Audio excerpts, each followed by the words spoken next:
বড় গলায় কথা বলা তোর যোগ্যতা আছে রে? যোগ্যতা আছে?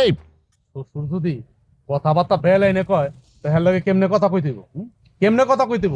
আপনি যেমনে যেমনে কথা কইতাছেন আমি ঠিক এমনি এমনি কথাগুলি উত্তর দিতাছি। আমি তো খারাপ কিছু কইতাছি না আব্বা, খারাপ তো কিছু কইতাছি না।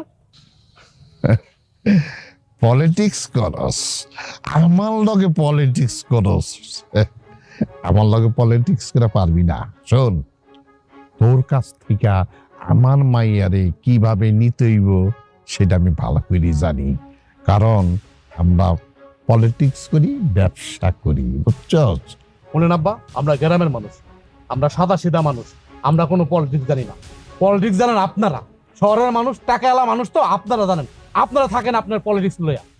বুঝছি। আমার সারপ্রাইজ একটা কথা শুনে রাখ, আমার মাইয়ারে এইখানে রেখে আমি যাবো না, আমার মাইয়ার আমি সাথে নিয়ে যাবো, বুঝছস?